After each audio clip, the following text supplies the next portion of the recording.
All right, I'm Max Paquette, and we're discussing surface interactions for running biomechanics today, and this is the Physical Performance Show. Failure is not an option. I've had my ups and my downs.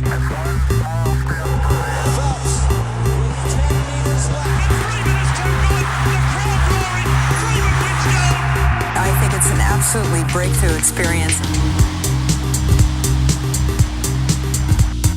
Welcome to the Physical Performance Show, the show designed to inspire the pursuit of your physical best performance. I'm your host, Brad Beer. Listen in as we delve into how the world's top physical performers achieve their success, as well as the highs, the lows, and the journey of getting there. Let's get ready, set, let's go. This is the Physical Performance Show, brought to you by Polar's heart rate monitors and world-leading GPS watches, and the Physical Performance Show's very own Patreon-based learnings membership. I'm Brad Beer, sports physiotherapist and exercise scientist by trade and training, and founder of Pogo Physio. Each week, we'll bring you the latest and greatest information and inspiration designed to help you perform at your physical best. Of course, we do this across a range of our different episodes: Coaches Corners, Interest Editions, Learn-ins, Catch-up episodes, Featured Performers, and our very popular Expert Editions. Now, off the back of last week's episode 293's Expert Edition, with return guest of the show, Professor Belinda Beck, who shared around preventing bone stress injuries in adolescent athletes, we keep the learn-ins coming your way this week with Associate Professor Max Paquette, who shared why it was important for us to move beyond weekly mileage as runners, coaches, practitioners, back on episode 264.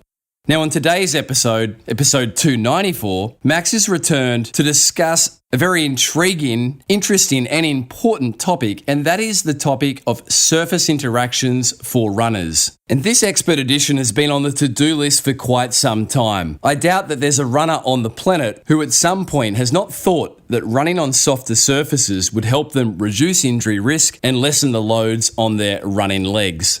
And yet, as we'll learn today, that assumption does not necessarily hold true, and there is a lot more to surface interactions than what those various surfaces do for our running biomechanics and the associated joint and tissue loads and forces. Now, before we throw to the learn-ins by way of brief bio, Associate Professor Max Paquette is an accomplished academic and applied scientist, currently serving as the Associate Professor of the Human Performance Center at the University of Memphis, whilst also completing duties as the Director of the Musculoskeletal Analysis Laboratory. Max's primary research interests have focused on the effects of different footwear, fatigue repetition, altered techniques, and training interventions for injury prevention and performance improvement for runners. Max wears many hats. Alongside Max's academic work, Max is a highly successful endurance running coach, including the coaching role for his middle distance professional running wife, Lauren. So get set for a bucket load of learnings, the practical hows and the scientific whys, along with some myth busting around all things running surface interactions.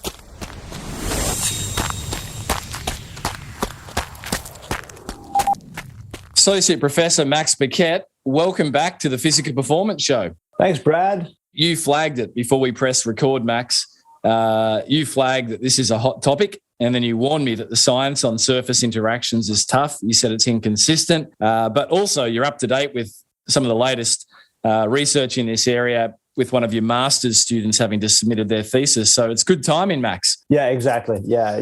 Sometimes people think that us scientists have every single detail of every study memorized, but it's certainly not the case. We're all human beings, and we have a lot of our minds at times. So sometimes the study details evade us. So it's nice to have a quick refresher, and the timing of this is perfect. If listeners to this episode, Max, can take some key learnings away that just stick with them, I think that'll be an outcome that will be great. So maybe we start with some of the bigger building blocks here, Max. And when we say surface interactions for runners or for running, what are we actually referring to? Yeah, I guess you can slice it many ways. If we say, how do surfaces influence, let's say, injury risks or biomechanics or what have you, that's a really vague question. Because I think the word interactions is going to come out quite often in these conversations, because it's too broad to just say, how do surfaces affect biomechanics? There are too many factors, including, of course, I'll probably say this many times during this chat, but strike pattern or running style, I think that influences biomechanics a lot more than surfaces. And often foot strike pattern, for example, and surface types sort of interact in a way that muddies the water a bit in our understanding of surfaces. And so we can talk about that a bit more specifically later on. But I think, to me, surface interactions with a runner, is a pretty broad term, and it'll be influenced quite a bit by a person's running style and potentially footwear as well, and other factors like that. But specifically, I would say how our biomechanics change while running on different surfaces is probably an important question to ask, especially when it comes down to assessing the loads in a very general term, obviously applied to a runner. In essence, how biomechanics change when running on different surfaces in terms of the loads. And you mentioned there, Max, some discussion items we'll pick up as we go, the influence of strike pattern combined with surfaces. Yeah. So it's a big topic, but doing the best we can. Max, the different types of surfaces, maybe we start there. I think most runners, all runners will have run on different surfaces and have felt or experienced different things. The common running surfaces, Max, what are they? Well, I think dependent on your location in the world, of course. I think the audience is fairly geographically broad with this podcast, which is kudos to you, Brad, for that. If you talk to most Americans, I would say, and there's some studies on this that have looked at percentages of time spent running or miles spent running per week on different surfaces. I would say that for most North Americans, we're looking primarily at sort of pavement volume. Pavement, so asphalt or concrete. So sidewalks are typically concrete. Of course, roads are more asphalt or pavement. I don't really know the difference, to be honest, between pavement and asphalt. I assume they're the same. And then, of course, dirt, packed down dirt trails, which I often hear people talk about how, running on soft surfaces. And sometimes I think packed down dirt trails are pretty much the same as pavement. If a million runners run a million times over a dirt surface, it'll eventually become pretty rigid or pretty hard. So I think those are probably the main, pavement, concrete, dirt paths, and then of course track. But track is, I don't know many people who just run on the track. Now it's possible that some people, just a track nearby their house, they'll go at night under the lights perhaps and do some laps, and then finally treadmills. And treadmills, we could have a whole episode just on treadmill surfaces, just because there's treadmills that have springs in them or shock absorbers and whatever you want to call them. Some of them are a lot more rigid, like wood weight treadmills are basically non-compliant. And then we have research grade treadmills that have force plates in them. Those treadmills are also non-compliant. So it really depends on the types of treadmill. So when we say treadmill running versus overground running or pavement running, I think even that's a really broad statement. And I think that contributes to partly why the science on the biomechanics of various surfaces is so conflicting, is because just treadmill running is a vague term as it is, right? So that contributes to those things. So Max, I think a good place to start maybe some of the myths, if you like. You're a scientist, an applied scientist, coaching. I'm a practitioner, a clinician full-time.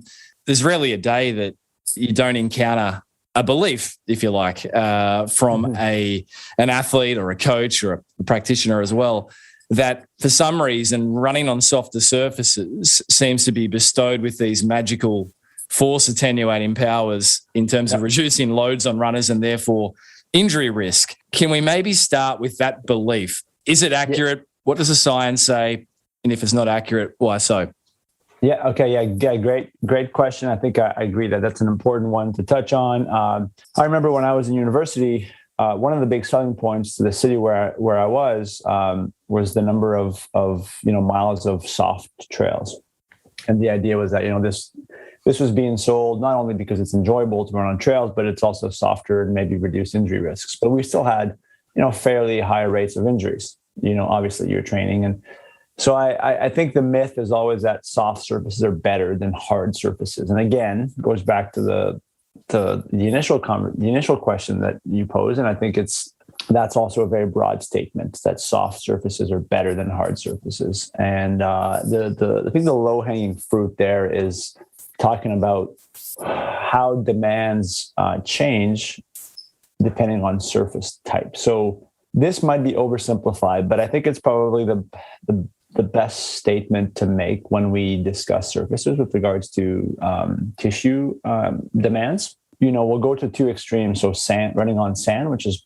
arguably the softest. And again, soft also is might be a bit of an ambiguous term here, but soft in the sense that like you're going to get nothing out of the ground, right? So when you run on sand, you push down, the sand doesn't really push back at all on you because it dissipates. Of course, it depends on if the sand is wet, if you're on the beach, right? So again, broad. If the sand is packed down, you're running on the Gold Coast, for example, and you have a nice, flat, packed down, wet sand, you're going to be running like as if you were running on a dirt path, for example. But if you're running on a sort of non-wet sand, it just completely dissipates below your feet, and so there's no response from the ground. So you're pushing down, we get nothing out of it. Whereas if you go to the opposite extreme, which is pavement or concrete, whenever you're pushing into the ground with your foot to propel yourself forward, the ground is highly responsive because it doesn't actually deform. Right? It's a very rigid surface, so it pushes back pretty much immediately on you. All right. So here the assumption is that, if you're running on a really soft surface and I'll say that we're trying to maintain the same speed, which remind me to get back to that because that's likely not the case, right? So assuming you're running at the same speed on sand and pavement, the idea is that when you push off the sand, it doesn't respond back. And so your muscles have to work a little harder, do a little bit more work. So sort of applying force over greater displacements because you're not getting anything from the ground, right? So think of it from a calf standpoint. So plantar flexion you might plantar flex more as you push off to try to get the most out of that propulsion. So your calf muscles are shortening more and they're producing force. And so they're doing more mechanical work. And that's costly, of course, which is also why running on sand is very difficult. So in this case, you could argue that running on a really soft surface is really hard on the muscles and as a result on the tendons that are attached to those muscles. The tendons are being pulled on for over longer displacements. All right. Now, I don't know of any studies who have assessed tendon characteristics on sand, for example, and so on, because it's very difficult without force plates under the sand. You can't really measure things as you would in a lab. So it's more speculative, but makes theoretical sense anyway. Over ground, and same thing applies when you strike the ground in the sand, right? When you strike the ground, the force that you're applying to the ground essentially dissipates. So likely there's not as much getting back to you. So potentially from a reducing the amount of forces applied to your body at touchdown, it's likely a little bit less. We might say that, as a general term, that running on a soft surface like sand or really fluffy grass or dirt, if you will, might lead to less force applied to the body, which might be good from an impact standpoint in terms of lower impacts, but it's not great in terms of propulsion because to propel yourself, you have to have something to push off of. And so then the opposite is true to running over a hard surface. When you hit the ground on a hard surface, it doesn't move under your foot. So all the force that you put into it goes back to you, right? So that's the impact. We'll say impact forces here, for lack of a better term. And then when you propel yourself, same thing, you get everything you put into the ground. So a lot easier on the muscles, right? In a way. So less work having to be done by muscles, arguably why it's a little bit easier to run on pavement than it is to run on sand. Someone might summarize this by saying, when you run on a soft surface, your muscles are doing more work. It's more demanding on muscles and tendons and more metabolically demanding. When you run over ground, though, even though you get a lot of, you're able to push off a lot easier on the ground, there's fewer forces, or the demands on muscles are less. So as a result, it might not be as taxing on muscles and tendons to run on hard surfaces. But then because of the greater impacts when you hit the ground, that might be bad from a bone loading standpoint. So soft surfaces, potentially bad for muscles and tendons. Hard surfaces, potentially bad for the skeletal system. Again, this is fairly speculative, right? I mean, it's just theoretical. It makes sense, because we've all experienced running on sand. It's hard. We get winded a lot easier. And you can also feel, if you go run barefoot on sand versus barefoot on pavement, it's going to feel a lot more comfortable on the sand because the force of the pressure specifically applied below your foot is less on the sand. So that's kind of how I would summarize it in extremes, right? Yeah. So soft, hard on muscles and tendons, and hard, more difficult or more demanding on the skeletal system. So just to go back to your initial question, that's a long answer, I apologize, is that if we say soft surfaces are better, if you have Achilles tendinopathy or muscle strain and you go run on a soft surface, that might actually be more damaging than good. So I think it just depends on what you're after, what the issue is, and why you're wanting to run on soft versus hard surfaces. There's no way to answer such a broad question any more concisely, I don't feel, Max. That was great to have that extreme. Everyone can reflect and on their experiences on running on soft surfaces, and also the extreme pavement, asphalt, whatever. It feels different. And it's a good insight that even though the soft surfaces do feel softer, I know we use that term in inverted commas, right. It is working the soft tissues harder, the tendons and muscles. The 2019 review that yourself and colleague Dr. Rich Willey published on the physiology and the biomechanics of the Masters runner cited a good piece of literature that touched on the increased demands on the soft tissues and how that then correlates with injury risk. Yourself and Rich Willey wrote, in fact, running on sand increased the risk of Achilles tendinopathy tenfold in the Masters runner, whereas running on asphalt was associated with a 53% lower risk of Achilles tendinopathy in the Masters runner. So that's some great science around exactly what you just shared. Yeah. The other thing I wanted to point out about soft surfaces, and I think running on soft surfaces does have a place, especially so right now in the fall here in the United States, it's cross-country season, so the kids are racing on grass and sort of uneven terrain. So I think the exposure to grass and has to be built up the same way that a new shoe has to be built up or more volume has to be built up. And so, we progressively increase the amount of grass running that's done over the course of the summer and early fall. But I want to point out that even if someone who has a history of bone stress injuries who thinks or listens to this and says, well, okay, so if a soft surface is lower impacts, that might be good for my bones. Maybe. So it's not clear cut, unfortunately. Two things. So the soft ground is often uneven, right? Because the nature of where you're running. Grass, for example, might have some potholes and some with trails and things like that. So there is a risk of maybe rolling your ankle and then contributing to the damage of the bone, potentially, depending on how you do it or, what's happening. The other thing is that, muscle forces contribute to loading a bone, right? Compressing a bone and even bending the bone a little bit. And so there's some good research on some modeling studies that are able to model the amount of compressive force being applied to a bone and how much of that compressive force comes from the muscles themselves, the muscle tension pulling the bone, essentially, right? I think it's fantastic. I'm always a little skeptical of some of these values. How much we think muscles contribute to the forces applied to bone.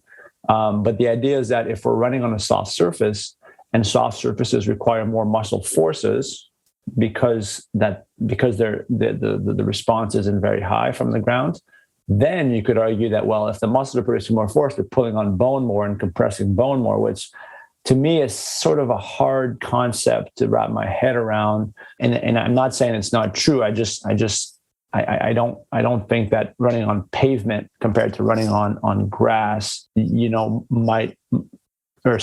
grass compared to running on pavement might increase the amount of force applied to the bone because of the muscles pulling on that bone. It's a really kind of a hard concept to wrap my head around, but at the same time, it's very much possible, assuming that we're able to maintain our speed on the soft surfaces. That's the other point that I think is important to mention is going back to those two extremes, sand versus pavement. Realistically, we don't run at the same pace on sand versus pavement. And so, perhaps that if you slow down on the grass or on the sand, those demands on your calves or knee or quads aren't as high as we might think because we slow down. Of course, if you slow down, the mechanical demands applied to the body are less. often as humans, if it's too hard, we just slow down. So I think a lot of our tasks are sort of regulated by our metabolic demand. So if we're running on grass, we can't run. Let's say you would run 6-minute pace per mile on pavement and you jump on sand all of a sudden, you're likely going to slow down because your metabolic demands are going to go through the roof right away. So that might be somewhat of a protective mechanism against the higher force demands of sand running by slowing down, essentially, right? That's such an important point and a great one there, Max. So it could be, as you say, a protective mechanism due to the need to slow down because it's a higher metabolic physiological demand on the body. And Max, it's a good time to wrestle that concept, I feel, of the perception or the knowledge now that, okay, soft surfaces may represent less load on the skeleton, but conversely, we also need to acknowledge that there's greater muscle forces being applied to the bones for internal bone loads. So therefore, there is a potential that it may not be that way at all, that soft surfaces may potentially increase skeletal demands. So I think as a case, as per most things in the art and science of workload management, varied surfaces. Yeah, it comes down to that. So this is the thing about research studies, is that we often control everything. So speed is typically one variable that we control, but in practice, speed is varied and dependent on the surface. So when you do a study comparing grass versus pavement running, to me, that's not quite ecologically valid because likely I'm going to slow down on the grass. Also, if as a clinician, you're working with an individual with a history of a bone stress injury or recovering from a bone stress injury, pace is the least of your worries at this point. And so if you're going to say, just do some really light, easy running on grass, that's different than saying, all right, go do all your workouts on grass and go do some hard intervals on grass. I mean, this is a bit of a different concept. So I think that's, again, the speed component is often controlled, whereas it probably should be more practically designed in the sense that, slower paces on grass are more realistic than faster paces on grass. You're obviously you're Australian, Brad, and grass tracks are a thing in Australia for training, and in the UK as well, and I'm sure New Zealand and other countries. So that might be an interesting thing to kind of look into, the various injury rates in terms of track athletes who train on grass surfaces, and potentially that there's more calf or Achilles injuries in those. But then you could also argue that they've been running on those tracks since they were, in grade school. So potentially that's just used to it kind of thing. But we just don't have those in the United States or generally in North America. So it's rare to do grass intervals, barefoot or what have you over here. Yeah, it's actually really interesting you say that. We have on the Gold Coast a bit of a prize in the jewel in the crown, if you like, of tracks. It's the Pizzey Park track, and I think most athletes train there at some point if they visit the Gold Coast. In the Australian marathon team en route to Tokyo stopped over on the Gold Coast for what should have been the Gold Coast Marathon, which was COVID cancelled, and one of the Australian men's runners, the Australian half marathon record holder, pulled up with a bit of a reactive tendinopathy in his groin from running on the grass track when he was used to running on firmer tracks in Melbourne. So there you go. So there's a great example of what you just shared, Max, clinically. Right. Yeah, makes sense. Max, just on this differentiation for different bone injuries or soft tissue / tendon injuries, clinically something I tend to observe a lot is the belief with medial tibial stress syndrome, MTSS, say periostitis, the soft tissue variety, if you like, that they should run on soft surfaces. And I do find it would make sense that they can be provoked by that intentional seeking or pursuing of running on soft surfaces when they're trying to calm their symptoms down. It tends to be provocative. Yeah. So I when I saw the sort of the show notes, I saw this and I'll be honest, I'm not too familiar with risk factors for periostitis and specifically or with regards to MTSS. I think if there are symptoms for anything, I don't think it matters if it's bone, if it's connective tissue, if it's muscle. Generally speaking, I'm not sure running the surface matters here. If there's symptoms, running is going to aggravate things. Of course, your clinical expertise in this particular area, if there's evidence that for your patients that running on a softer surface, and I would assume at a slower pace than usual, right? Mostly because one, you don't have a choice because you're on a softer surface potentially, but also there's symptoms that are lurking. As a result, the runner might be slowing down. And so then one of the reasons why I said at the start that the science of the biomechanics of running on different surfaces is murky is because factors like speed play a massive role. And so in this example, potentially there's a bit of a confound of speed likely, right? Maybe they slow down on softer surfaces, and that may be the driving factor for alleviating symptoms.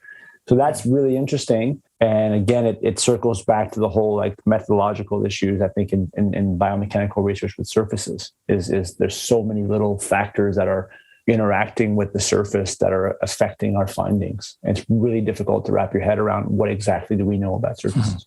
Yeah, absolutely. Max, this concept of leg stiffness, many will have heard of it, looked at it, referred to it.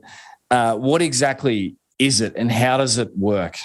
We're always trying to summarize something that's holistic in a way, right? So leg stiffness, it's basically this idea of, using the spring mass model, which is basically the whole body as a mass, and then the lower limb serves as a spring. And so when you strike the ground, your lower limb joints, including muscles and tendons and other soft tissue, they act as a bit of a spring to sort of dampen the impact, right? So the mass is here, the person hits the ground, it springs up, you move forward, and it springs back out, right? So it's sort of this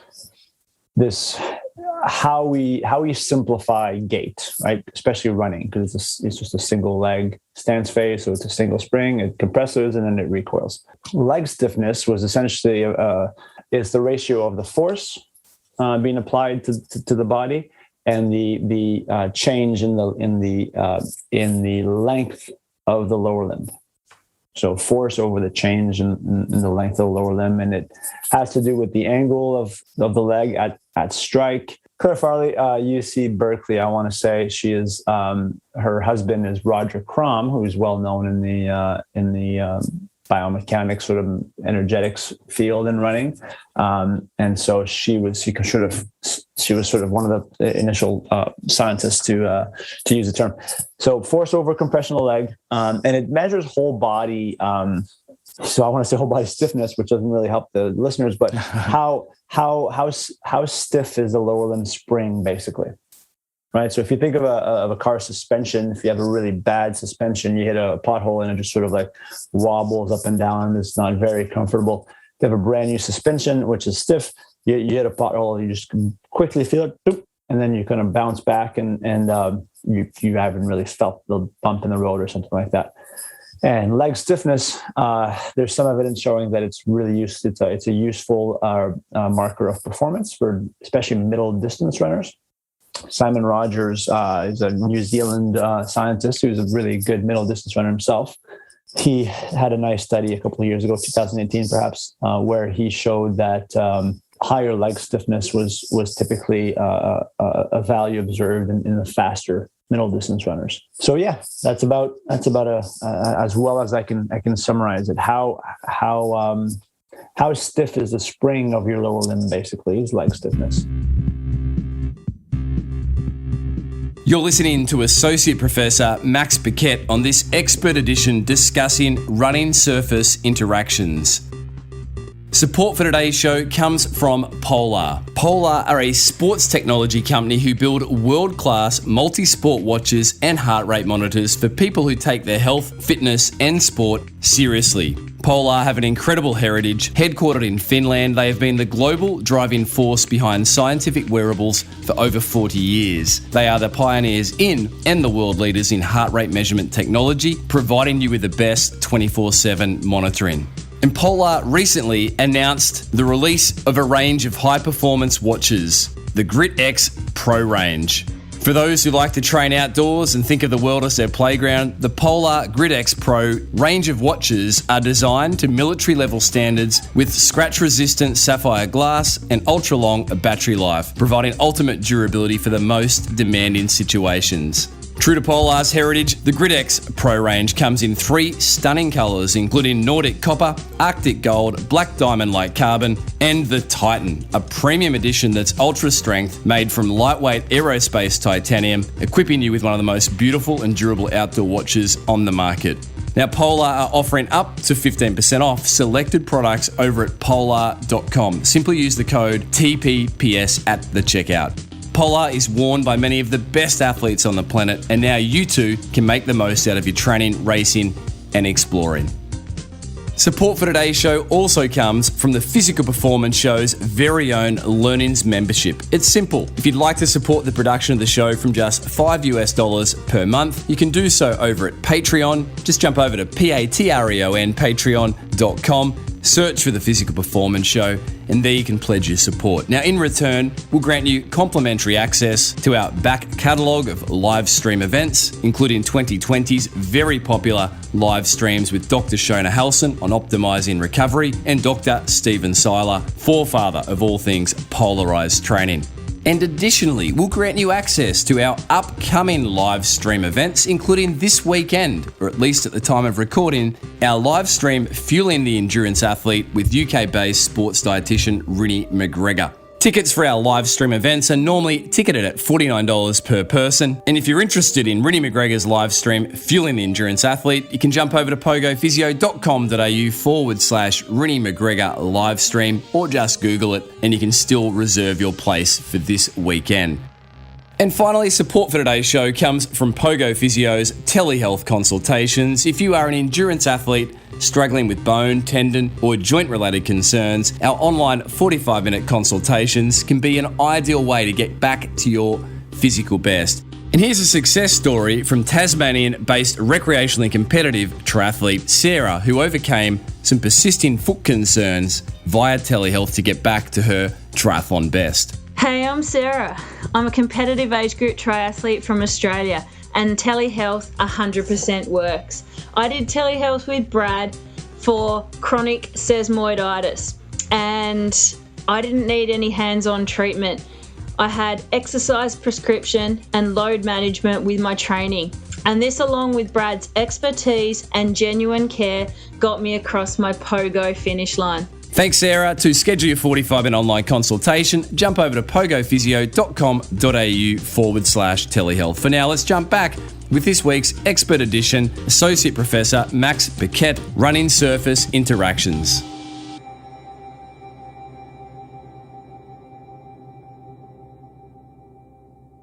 This concept of anticipatory control of stiffness, I don't expect you, Max, to be able to, go through all the science here or the physiology, but it's a feed-forward mechanism.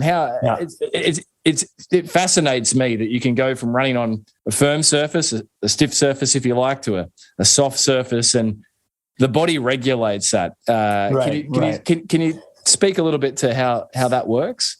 If we take a step back, the human brain is fascinating, and the idea is that the primary goal of locomotion, whether it's walking or running, is to minimize energetic costs. We tend to optimize how we move so that things are easier for us, right? So we don't want to do. That's why we don't crawl, for example, or lateral shuffle places. I mean, some people might, but it's not the most energy saving way of moving. Our brain is adapting how we move to achieve this, right? In addition to stabilizing our head, so we have a stable frame of reference for our visual system. From the stiffness standpoint of things, I think when you're running and you are about to transition from pavement to grass, sometimes that happens on a run, or you just want to cross the street, you go across the mean. A couple of things happen. I think often grass fools us because there's grass, but you don't really know what the surface is like. We sort of innately and innately stiffen up to minimize the degrees of possible movements that occur at each joint.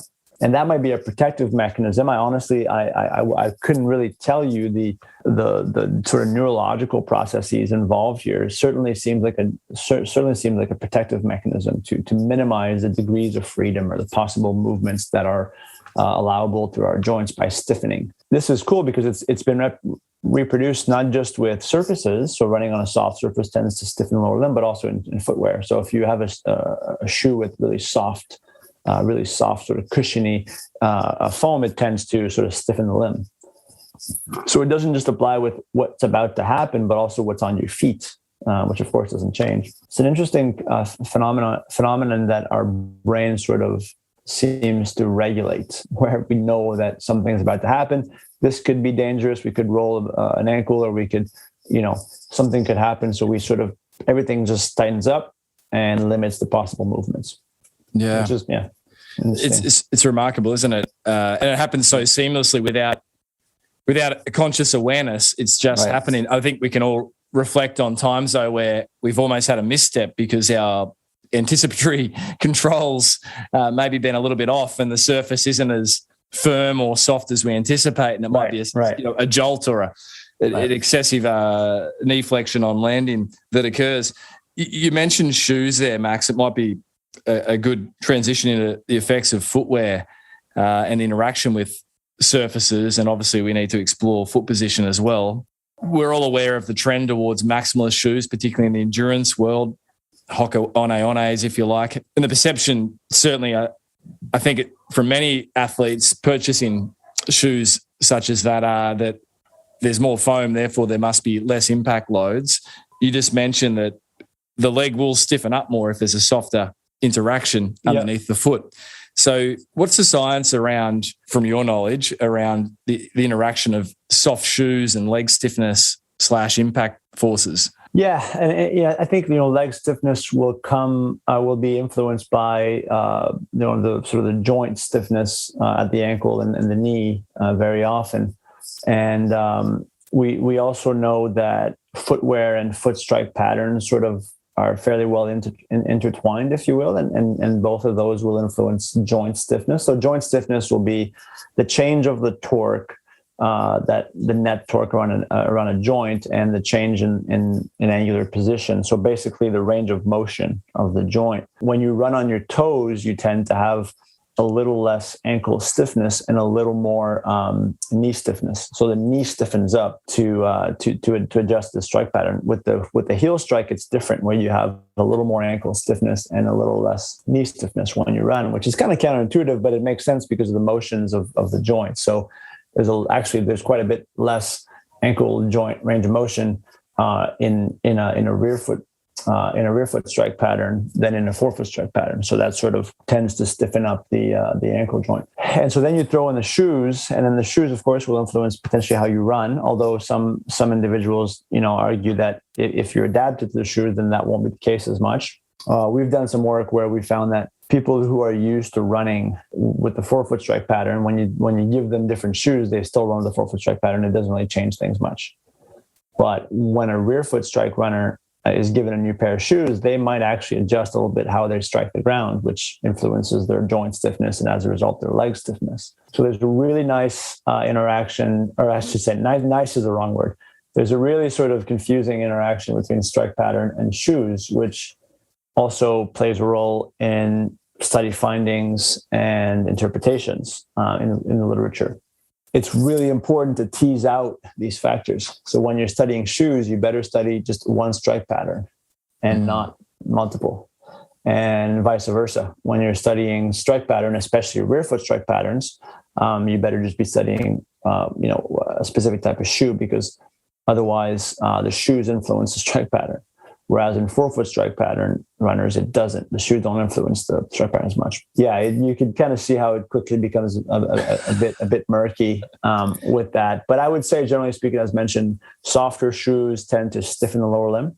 And this will be more obvious in rear foot strike patterns, because the shoes will have a bigger influence on rear foot strike runners. They will change how they run more so than forefoot strike runners.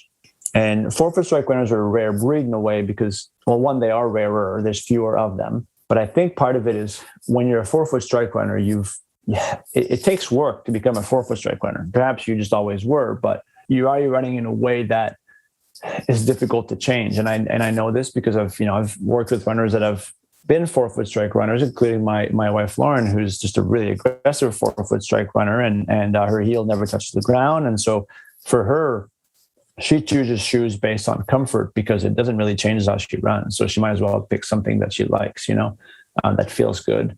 But yeah, it's that topic is difficult, Brad, to be honest. Shoes and foot strike and stiffening and changes in stiffness and so on. It really matters, what runner you're studying in terms of strike pattern and with regards to shoe changes. Thanks for touching on that, though, Max. I think it's important to still acknowledge the difficulties in the area. I think practically something that just jumped out is if you are a rear foot striker, if you like, transitioning into a softer pair of shoes, then being aware that there will be a lessening of knee stiffness, the knee joint, and a likely increase in ankle joint stiffness may be something to keep in mind if you have a history of ankle pathology or exactly. So it may be useful for reducing patellofemoral pain, which we know accounts for more or less half of all lower limb running-related injuries. So there could be a good practical takeaway there, Max. Exactly. No, yeah, I love that. I think you hit the nail on the head there with that one, Brad. Max, your colleague there, co-author on many papers, Rich Willie, did ask on Twitter, what is Max's take on some of these new super track surfaces, e.g. Oregon or Monaco's track? Performance, placebo, or true effect? And what may be the mechanism? Yeah, good question. So I'm not 100% sure what Monaco's track. I would assume Monaco's track is Mondo surface, and then I know that Oregon's track is Bynum surface, and they have different grades. So each company, so Bynum and Mondo, they have different grades of tracks. Mondo surfaces tend to be really hard. The way that the track surface is sort of woven together is different. The Bynum tracks is what Oregon uses. They have basically different types of material, polyurethane. The newest one, which I'm fairly certain that's what Hayward Field at Oregon is there's this really soft sort of core. The idea would be that it kind of goes back to our concept of stiffness. So same with the super shoes, this really soft, resilient foam that some of the super shoes have now basically provide some fairly hefty energy savings. So the idea that if this soft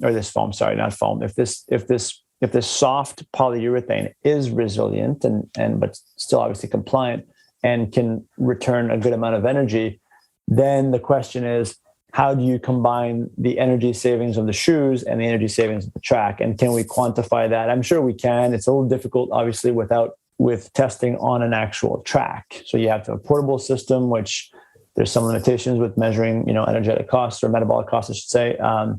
Running outside is possible. But certainly, I think to answer Rachel's question, there's a bit of both, placebo perhaps and true effect. I would say that given the Olympic trials times and the Prefontaine Classic performances, obviously it's a fast track, right? But is it a fast track because the competition is best in the world, or is it a fast track because it's a fast track? So, there's some good confounding factors there. I would guess that, people talk about Hayward magic, which is sort of this thing at Hayward Field that, people perform well because of this magic at Hayward. And so that might be the applied track and field enthusiast placebo effect, where you should run fast. You're supposed to run fast at Hayward, so the surface. So we're getting not too scientific now, but I do think the surface has some role in it. I don't know exactly that's been quantified or really assessed well.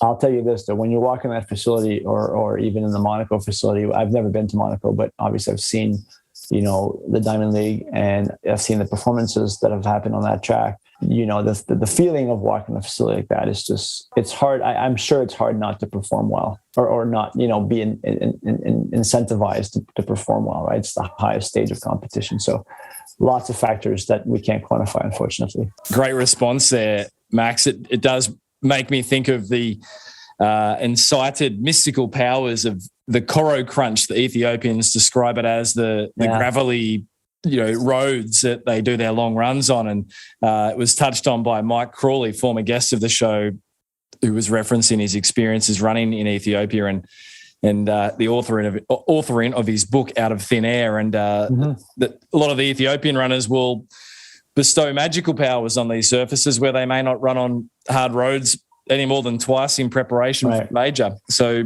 belief, the effects of beliefs, placebo, geez, it's a whole other topic of discussion. Max, Jason Torrey, colleague of yours, former guest of the show, did ask on Twitter as well.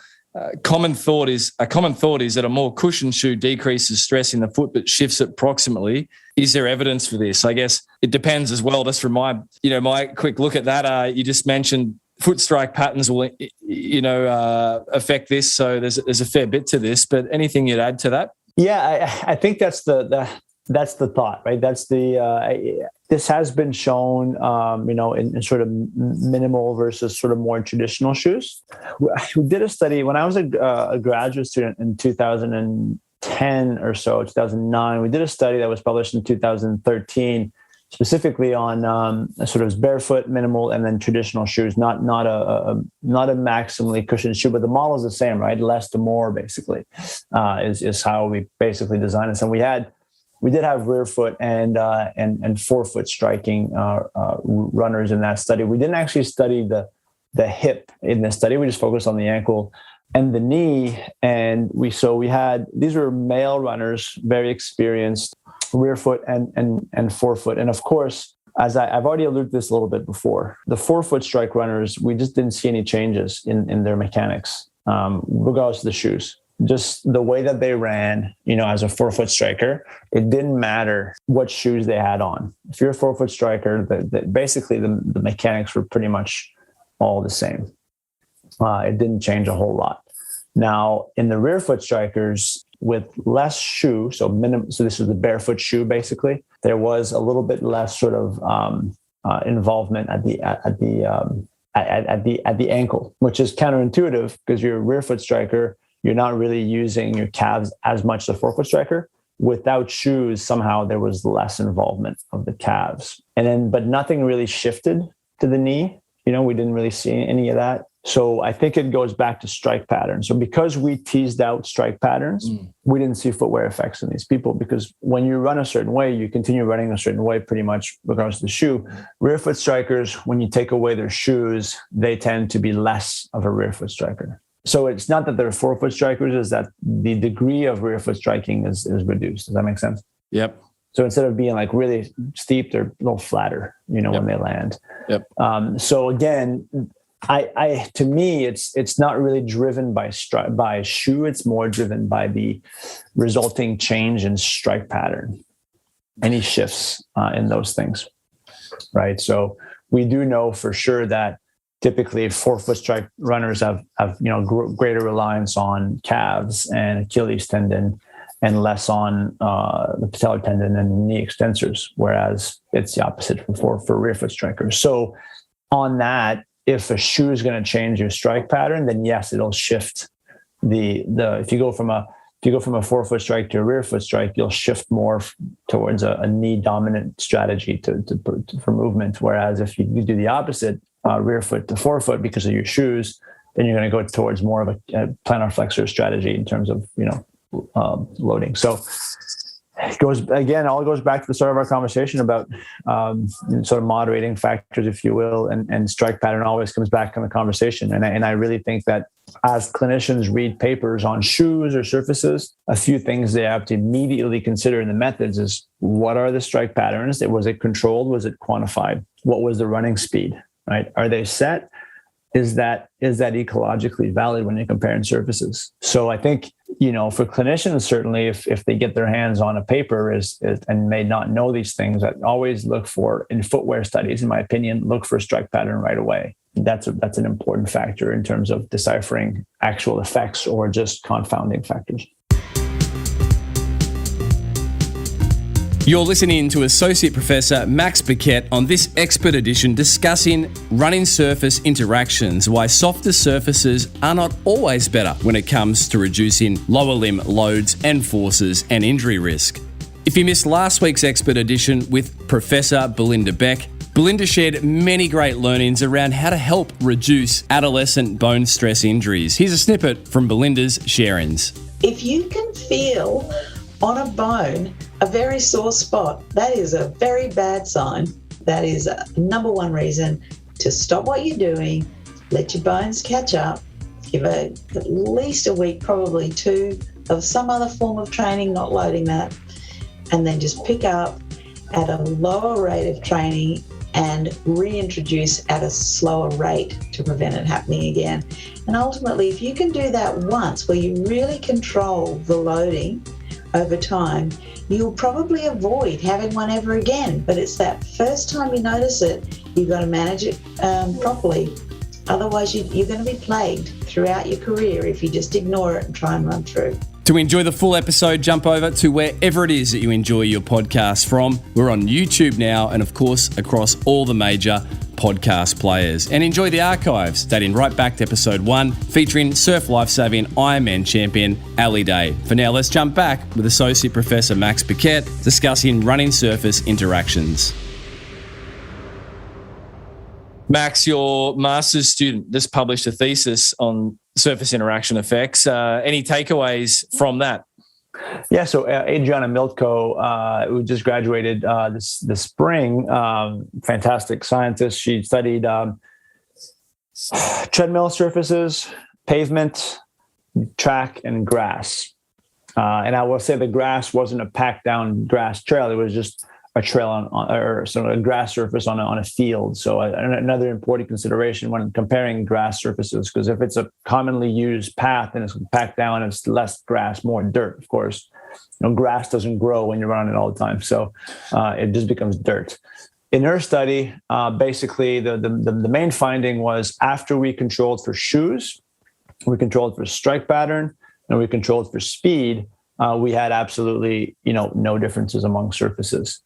Even when we increased speed to a faster pace, we had a sort of a standard pace and a slightly faster pace. Same thing. There are no surface interactions with those factors like strike pattern and so on.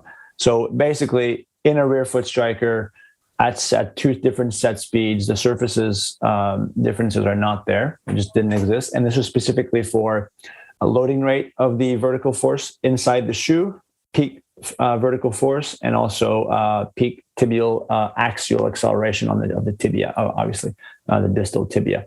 So none of these factors were affected by the surfaces in rear foot striking runners. Yeah, so that's a good. That's still a worthy contribution to the science. It's a good testament to what you just shared about the need to control for foot strike, speed, etc. And other studies have shown some differences, but it's often, there's no details about strike pattern or shoes or things. So it's just a couple of missing factors that might play a role there that might explain those differences. Yeah, thanks, Max. Max, you've been in this seat before, but every guest issues a physical challenge for the week. And also, we might ask a very specific top tip for listeners to take away around surface interactions from your years of accrued scientific and applied knowledge. Max? Yeah. Well, I'll go with the physical performance challenge. It's not physical at all. It's the opposite of that, actually. I think we often try to do more. And last time I think I mentioned taking free throws or, do something repetitive every morning kind of thing or every day. But I think lately, and I've certainly felt it, I've been pretty tired these days. And so I think my physical challenge has been just to rest a lot more. And sometimes it's sort of a midday, like I'm just going to take off. I'm not working today and I'm just going to just really relax. And so I think rest is my physical, my physical challenge of this podcast anyway. Well, Max, it's contemporaneous suggestion there. I'm feeling quite tired. We've just welcomed a third beautiful little baby into our family. So, mate, you've given me wings to say, right, don't try and cram the training in. and Max, in terms of a top takeaway, one piece of advice around surface interactions. Yeah, you actually mentioned this a bit earlier. I think it's important for clinicians and coaches and athletes to not get caught in the weeds a bit, as everything seems to work out in this particular way. The variations and varied surfaces run on, I think, is a smart approach. Instead of saying, hey, I run on pavement all the time, is that good? I would just say, well, maybe if possible, if you have access to them, try to run on different surfaces. Now, maybe it's not changing, as I've just mentioned with Adriana said, maybe it's not changing the external loading on the body as much as we might think. It's at least providing a different stimulus, perhaps in how muscles are working or tendons are being loaded. And likely, if you're on a trail, there might be some up and downs, right? Ascents and descents. So that's useful. There's some athleticism that is required for trail running that most runners don't have. And I actually think this is just a nice sort of cross-training way or factor or addition to running is just running on trails. I think people tend to say trail runners versus road runners. I think they're just runners. They run on different surfaces. So basically, I would say versatility. Be a more versatile runner, and that might be in the sense of where you run. Don't always stick to the same route, same surface all the time. Yeah, brilliant. It makes me think of prior featured expert of the show, Simon Bartold, on a shoe episode, who said, his physical challenge was don't keep turning right out the front of the house, go left. Yeah, I mean, that's what I mean. Yeah. But brilliant. Max Paquette, you're a very generous contributor to the show in sharing your expertise. So certainly want to say thank you for being roped in really on a very difficult topic, but one that I think you've given us some key takeaways on. So thank you once again for your contribution, Max, and certainly wish you all the best for the rest of this calendar year. Well, thank you, Brett. Always a pleasure to have a chat and be on the show.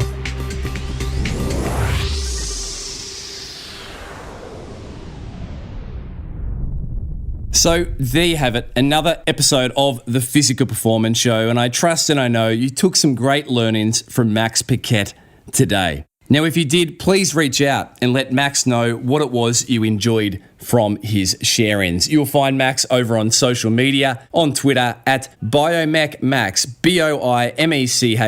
BIOMECHMAX on Twitter. And do also keep the podsies coming. That's a screenshot of the episode that you're enjoying at any moment in time, tagging in the show at Physical Performance Show. Keep an eye out on the socials for our Top 5 Learnings infographic, where we summarise the top 5 learnings each week for your easy application. Another huge thank you to today's show supporter, Polar. Don't forget, you can get up to 15% off selected products by jumping over to polar.com and using the code TPPS at checkout. If you'd like to receive access to all our live stream materials, past and future, then jump over to patreon.com. There you can become a Learnings member. And a big thank you to this week's new show patron, Mike Hewison. Mike, thank you for your support. Thanks as always to the great team who make this show possible and have done so from episode 1 way back in 2016. Daryl Misson, our audio engineer, Susan Wilkin on all things show administration, and Matthew Olding, all things show graphic design. Now, it's annual feedback time for the Physical Performance Show, and if you'd like to go into the draw to win a $50 Amazon gift card, then over in our bio link on Instagram, you'll find our annual survey link. It takes 3 minutes to complete, and we'd love to hear from you around what it is that we can do to improve the show or what it is that you've been enjoying. And thank you to those that have been leaving the feedback. We'll draw the winner of the $50 Amazon gift card on the 30th of November.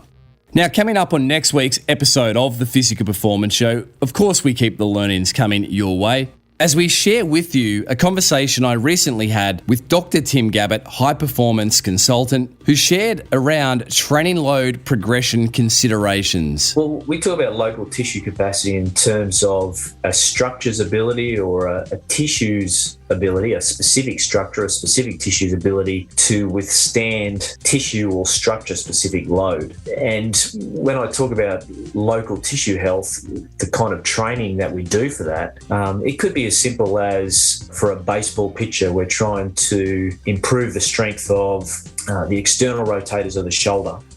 Or in a running-based sport, a team sport, or a sport where you have to run fast, it could be as simple as improving the health of the hamstrings by doing isolated hamstring exercises. So until next week, keep pursuing your physical best performance. I'm Brad Beer, and this has been the Physical Performance Show.